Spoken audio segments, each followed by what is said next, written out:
Bonjour à toutes et à tous et ravi d'être là devant vous.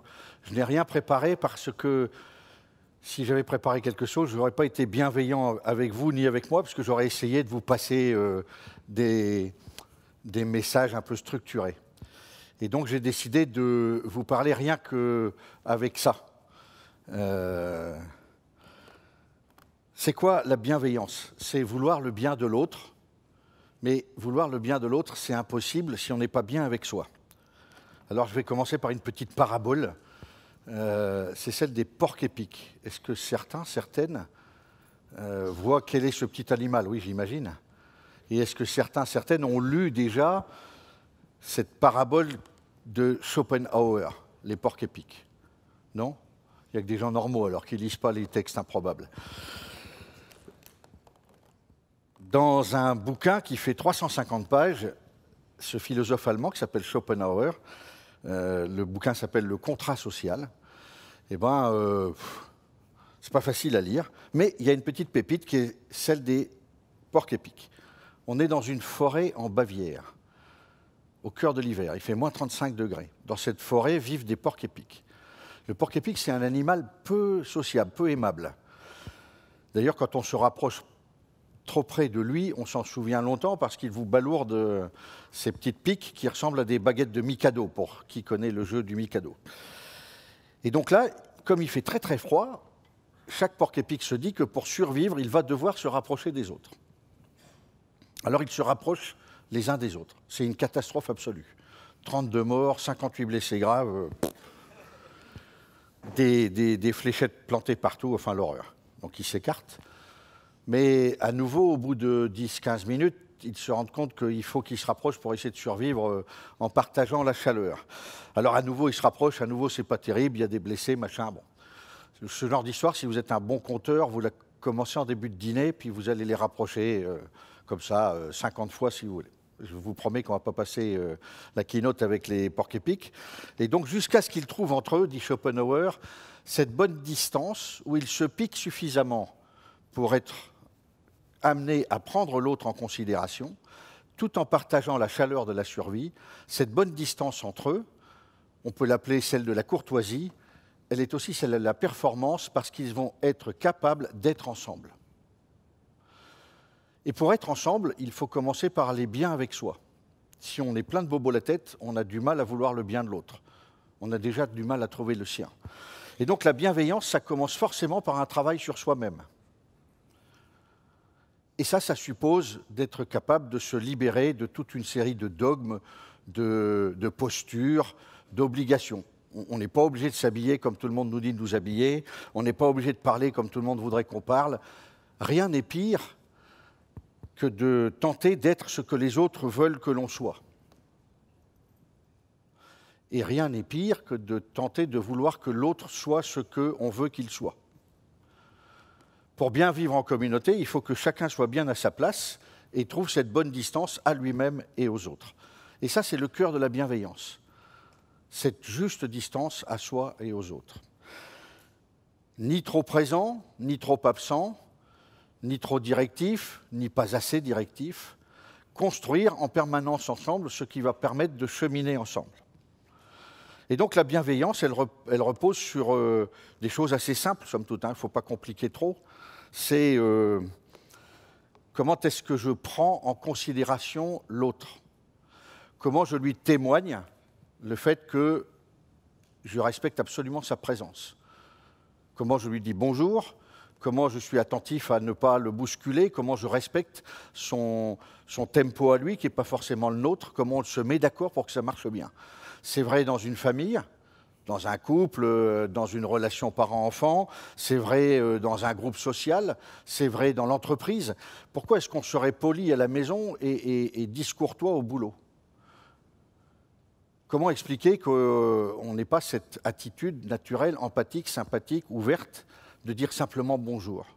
Et puis le jour où on ne va pas bien, de dire là, je ne vais pas bien, donc je vais faire la gueule, ne m'en voulez pas, je m'isole.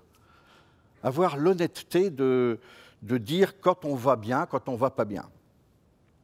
Ensuite, c'est notre capacité à ne pas prendre au premier degré ce que les autres disent et font. Mahatma Gandhi a une très jolie formule. Il dit « Personne ne peut me blesser sans ma permission ». Personne ne peut me blesser sans ma permission. C'est top cette phrase. Soit je prends tout au premier degré, et systématiquement ce que l'autre fait ou dit me dérange, et je suis en conflit permanent. Soit je dis, mais finalement, c'est sa façon d'être, de faire, de dire les choses, ça correspond à sa culture, ça vient de plein... Voilà, chacune d'entre nous, dans cette salle, est unique, rare et riche de ses forces, de ses faiblesses, de ses talents. J'ai toujours refusé qu'on m'appelle directeur des ressources humaines. Pour moi, l'homme n'est pas une ressource. C'est une richesse, c'est une rareté, c'est une relation. Ne le confondons pas avec une ressource qu'on peut gérer. Et tout ce qui a été dit au précédent keynote est très juste, sinon on devient prolétaire. Et donc pour éviter ça, parce qu'après, le bonheur au travail, ce n'est pas une notion très facile à décliner. La question est, comment est-ce que je me réalise moi-même? Car chacune d'entre nous n'a qu'un devoir, c'est d'être dans sa vie. La vie, c'est un don extraordinaire. Quelle chance on a d'être en vie. C'est quand elle s'en va, brutalement, quand on perd un proche, quand on voit partir des proches, qu'on se souvient qu'elle est agile, fragile, qu'elle a une finitude. Et donc, on n'a pas le droit de vivre à côté de sa vie en ne se posant pas les bonnes questions de la bonne relation à soi, à l'autre. Pourquoi est-ce que je suis là? Pourquoi est-ce que je le fais? Comment je m'y retrouve? Qu'est-ce que je mets derrière ça?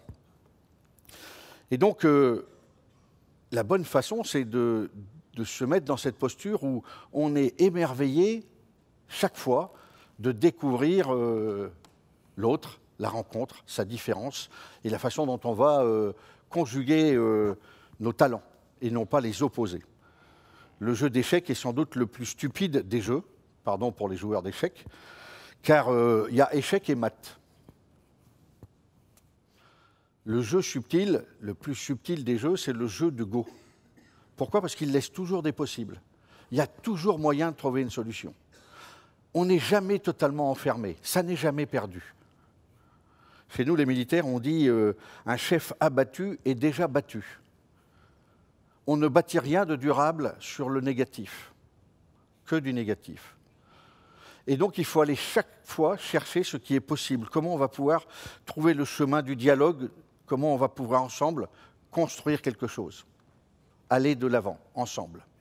Pour ça, il faut se parler, s'écouter, et c'est tout ce qu'on lit dans tous les textes bien connus sur la bienveillance, le bien-être en entreprise. Donc c'est l'écoute active, le dialogue, la co-construction, et patali et patala. Oui, ça c'est beau, mais il y a une chose, c'est que ça vient de chacun et chacune d'entre nous. Ça ne peut pas se décréter, aucune loi, aucun texte n'imposera la bienveillance. La seule façon d'être dans la bienveillance, c'est d'abord de la trouver vis-à-vis de soi-même, de s'apprécier, de s'accepter comme on est, de ne pas tricher avec ce que l'on est. Et donc, voilà, une fois qu'on a posé ça, on a posé l'essentiel, avec peut-être, finalement, c'est intéressant, quand on regarde comment vivent les peuples premiers, ils nous apprennent plein de choses. Eh bien, il y avait un peuple un peu ignoré, moins connu que d'autres, qui s'appelle le peuple des Toltecs. Peut-être que certaines d'entre vous ont entendu parler d'eux, parce que ça a été remis à la mode il y a quelques années. Ils ont des règles de vie très simples. La première, c'est que ta parole soit impeccable. Rien n'est plus dangereux que la parole. Elle peut être un glaive absolu. Qu'est-ce qu'on peut faire mal avec la parole? Vous pourrez googliser ça. J'ai la grande chance d'être acteur dans un James Bond. À la 27e minute de GoldenEye, je crève l'écran et je dis « Mesdames et messieurs, montez sur le pont supérieur pour assister à la démonstration de l'hélicoptère ». Voilà.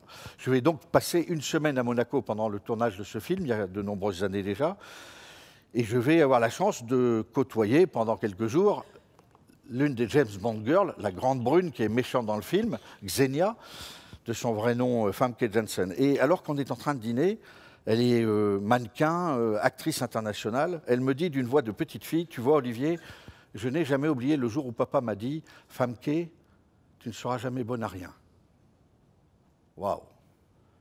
30 ans plus tard, elle se souvenait de ce glaive que lui avait planté dans le cœur son papa. Les mots que nous prononçons, ce que nous disons à l'autre, c'est essentiel de bien se poser la question avant de les laisser sortir. Qu'est-ce que je suis en train de briser? Ça ne veut pas dire qu'il ne faut pas dire ce qu'on pense, mais la forme de la parole est essentielle. On évitera tout rapprochement avec des paroles politiques de traviole. Ensuite, la deuxième chose, c'est ne te raconte pas l'histoire à l'avance. Souvent, on fait le scénario à l'avance, on a peur, alors on s'invente le pire, et on se met dans une posture négative. Et donc, on n'est pas dans la bonne relation à l'autre. Il ne faut pas se raconter l'histoire à l'avance, il faut être là, ici, maintenant.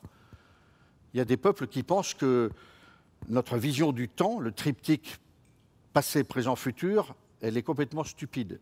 Et ils n'ont pas forcément tort. Si on regarde le temps, c'est comme une horloge qui tourne, c'est cyclique le temps. Ça tourne tout le temps. Et donc la vision du temps qu'avaient certains peuples dans le passé et qu'ont encore certains peuples aujourd'hui me paraît plus subtile que celle du temps linéaire. L'important, c'est d'être présent, là, ici, maintenant, et de se souvenir que probablement le futur est derrière nous. Le futur est derrière nous parce que ce que nous faisons là, ici, aujourd'hui, écrit le futur. Et donc, ne pas se raconter l'histoire à l'avance, ne pas se faire peur, c'est se concentrer sur là. Qu'est-ce que je suis en train de faire? Quelles conséquences ça a? Ça rend très responsable. S'il y a une RSE à vouloir, c'est de se demander, là, ce que je suis en train de se faire, qu'est-ce que ça a comme conséquence pour ceux qui seront là dans 200 ans? Comment l'imaginer? Et se dire, à vrai dire, j'en sais rien. Il faut avoir l'humilité et donc de faire de son mieux. Ça, c'est la troisième règle. Fais de ton mieux, là, ici, maintenant. Le mieux, ce n'est pas le meilleur, c'est pas... voilà. Et puis la quatrième, c'est de bien s'inscrire dans l'environnement global, de le prendre en compte. Et pour ça, de s'interdire de penser à la place de l'autre. Voilà, vous retrouvez tous les piliers que j'ai partagés avec vous autour de la bienveillance en vous passant un message simple. La bienveillance, c'est d'abord vous. Est-ce que vous êtes capable de vous aimer suffisamment pour pouvoir aimer les autres? Est-ce que vous êtes capable d'accepter l'autre dans sa différence? Est-ce que vous êtes prêt à accepter qu'il y a des milliers de possibles et qu'il n'y en a pas qu'un seul? Que rien n'est écrit à l'avance et que tout s'écrit en marchant? Et alors là, vous serez dans une posture qui vous aidera peut-être à être un peu plus bienveillant que ceux qui sont pleins de certitude. L'ennemi de la bienveillance, c'est le dogme, c'est la certitude, c'est le « je sais ». L'ennemi de la bienveillance, c'est potentiellement l'expert savant. L'ami de la bienveillance, c'est la curiosité, la spontanéité, le laisser jaillir la vie. Voilà, et pour finir, le summum de la bienveillance, c'est sans doute cette capacité que chacune d'entre nous peut travailler en lui-même et que j'appelle l'humour. L'humour, pas celui qui peut être ironique, etc. L'humour comme un subtil mélange d'humilité et d'amour.